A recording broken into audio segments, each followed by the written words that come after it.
Hello, I'm David Schlegel. I'll be presenting today on home-based counseling um, and therapeutic implications and considerations for anyone that might consider working in this capacity.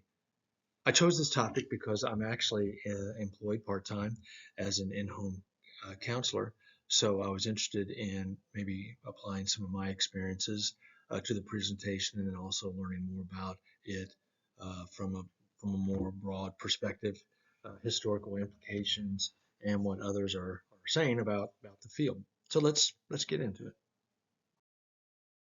HBC, or home-based counseling, began in the early 90s as just a convenient way to provide services to individuals who may have difficulty or lack a desire to meet in more traditional settings.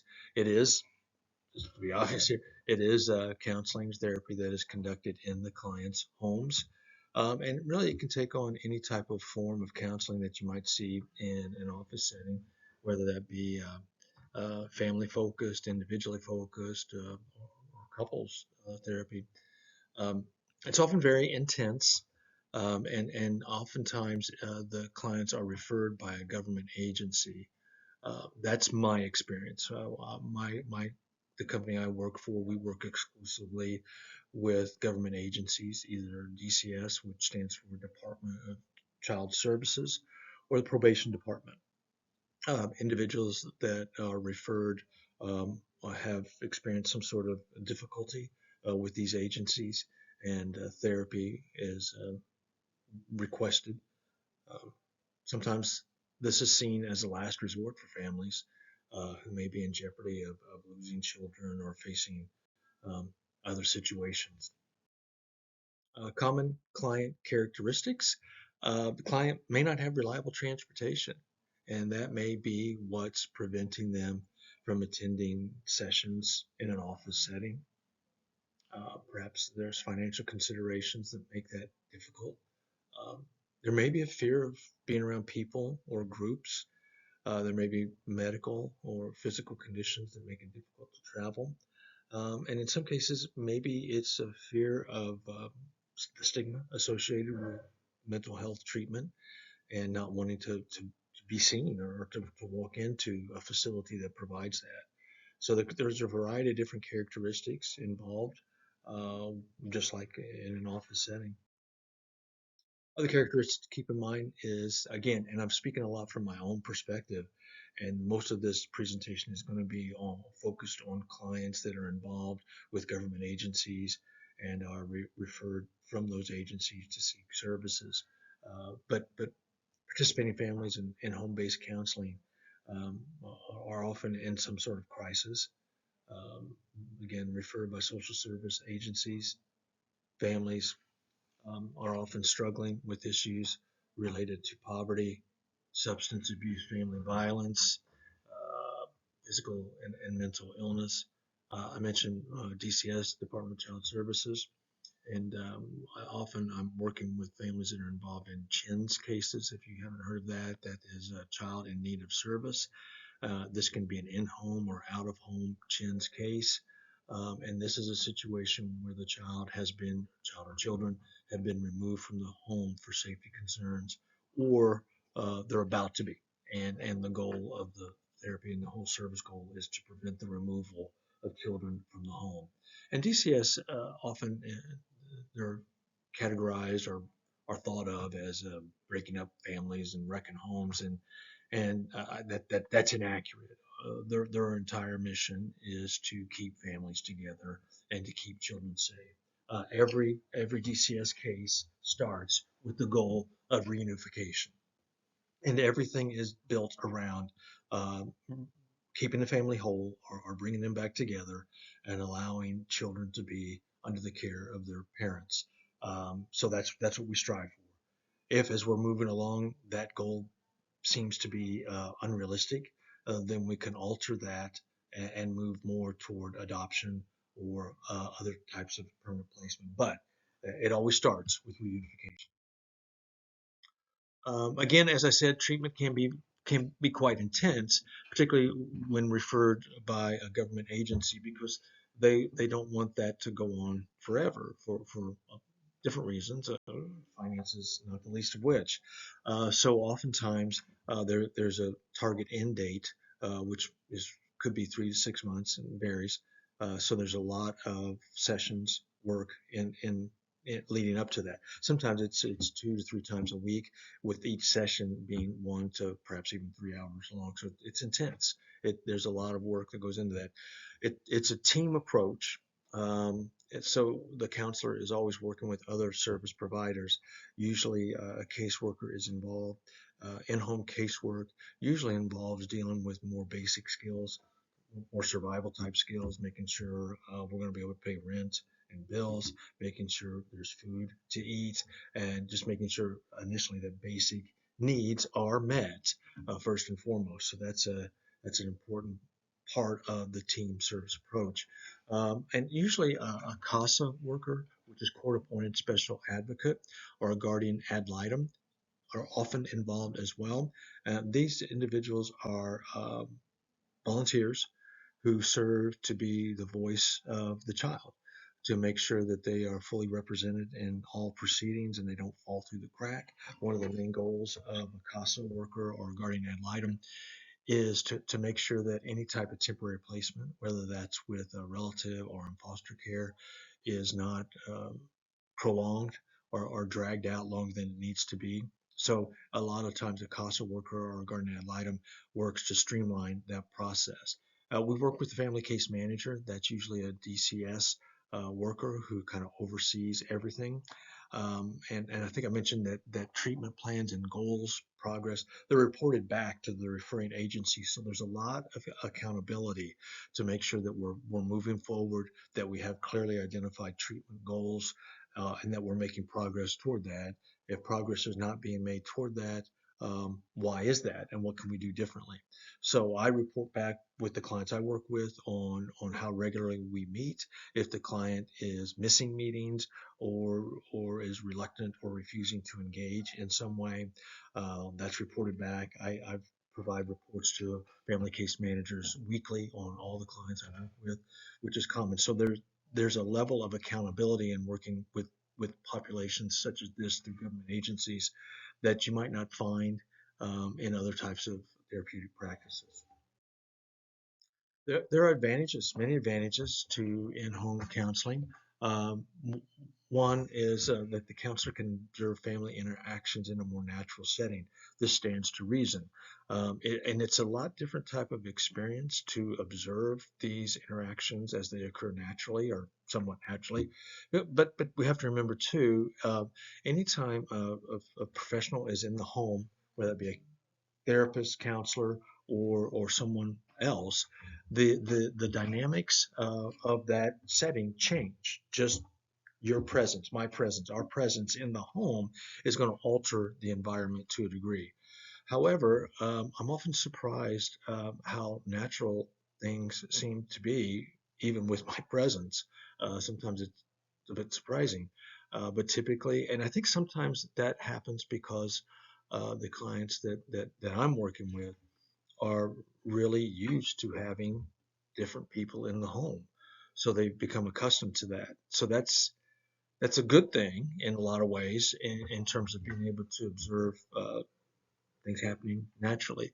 Clients are often much more relaxed in the home setting than they might be in an office setting, and that's a good thing. That can another point on here is the client counselor rapport can be established more quickly, and that's because typically the clients are more relaxed.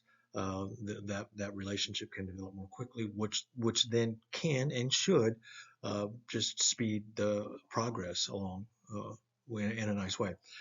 Transportation, childcare issues are often reduced or eliminated when meeting with clients in the home, and that can be a significant barrier to seeking help. Is just those having those basic needs met. And there might be ease in addressing certain behaviors.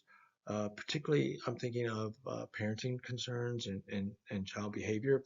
It's very different to have a client describe those situations and what's going on than it is to observe it firsthand and then to be able to try to problem solve from seeing it right there. It's a big advantage. Other advantages, more from the counselor perspective, um, there's a lot of variety in the work. You're not stuck in an office all the time, and that can be appealing to a lot of therapists, a lot of counselors. That your work setting changes. You see a client in a home, and then you move to another home and see a different client, and there's a lot of variety there, and there's a lot of creativity in the work scheduling as well. For instance, in my situation, um, it's all afternoon and evening work, which is fine. I'm becoming less of a morning person than I used to be because of that. Um, but there's a lot of creativity available. Um, and again, I touched on this earlier. Just the whole notion of being able to understand clients in a more thorough, perhaps authentic way, is a great advantage. Just for therapeutic progress in general. There are concerns and perhaps disadvantages to this type of work, and at the top of the list of concerns is safety, and a lot of things that fall under that. Top of the list for a safety concern is just who else is in the home. Is it just the client? Are there other people in the home, or will other people likely pop in? And what's their story? You need to understand that, and that can be a big safety concern. While that can't be completely controlled all the time, it's good to have a general sense of who's coming in and out and who might be in and out during a session. Are there weapons in the home? Big concern. And if they are they properly secured and not accessible to anyone? Important question, important information to know. Along with that, are there unpredictable animals present? Can they be restrained during a session? And it's just important to know what you're getting into. Is there a history of drug use or violence in the home? That's important to know as well. And are the conditions sanitary? This may not prevent someone from going to a particular home, but it's good to know what you're getting into. I was actually advised early on that you should keep a change of clothes in your car in case you need to between clients. And it's not a bad idea to take your own chair into a home.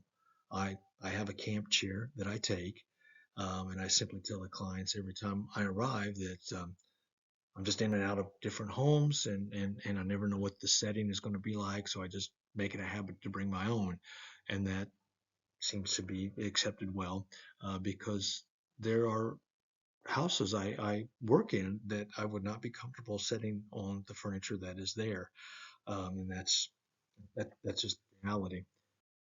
Other concerns and disadvantages, there may be distractions in the home. Obviously, you're bringing many other variables into play when you're in a home environment, and that's just part of it. That's a trade-off. Lack of privacy is a concern as well, and that can be a serious concern depending on what you're discussing. For instance, if you're working on some issues related to domestic violence, is that partner around? If so, um, that's going to significantly impact what you're able to cover with the client. So that's something to take into consideration. That may require a change in therapeutic setting. And appropriate and needed boundaries may erode in the home setting. And this really connects to the idea of being on home turf, so to speak. And the client, I mentioned, they typically feel much more relaxed in that type of setting, but they may feel also more emboldened too. And that's not necessarily a bad thing, but it can create a conflict in normal boundaries and roles that need to be in place for there to be therapeutic progress. Some general advice for in-home counselors: um, ask who will be there or who might pop in. That's important to know. Um, uh, Talk about animals and make sure they're restrained during the visit if can. It's important to be respectful, but maintain a sense of being in charge, just as you would in a counseling session. And I don't mean that to be kind of in an overbearing sort of way, because I think there's a natural tendency to kind of assume the role of house guest when you're in a client's home. That's natural from both parties, but that's not the role. The therapist going into a home is still there to provide a professional service and is not there as a guest. There can be some other issues that come up that are you wouldn't see in an office setting. You may be asked to hold a child or baby or take a client on an errand or things along those lines, and that needs to be thought through and how that's to be handled. And I mentioned here to double down on non-judgmental signals. And of course, we all want to be non-judgmental with our clients, and we strive to be that way. But I think clients are going to be extra sensitive to any sort of judgmental signal that they may perceive. So it's extra important as you're in their home. There may be some self-consciousness about the conditions of the home or other aspects of that situation that they may be sensitive to. So it's really important that you not um, go send any signals that could be taken the wrong way. So in-home counseling is it's a viable avenue for therapists and clients to meet the needs of individuals. And as I went through the material in preparation for this presentation, I saw a lot of information about the need for counselor preparation programs to include elements of in-home counseling. Very few programs really touch on that. And because this field is a fairly growing field, and there are so many different dynamics at play for typical counseling and therapeutic work that happen in the home that are different from in the office, it would be good if there was some preparation for this. Here are the references that I accessed for this presentation, and I hope I provided some information that may be of use to you. Thanks.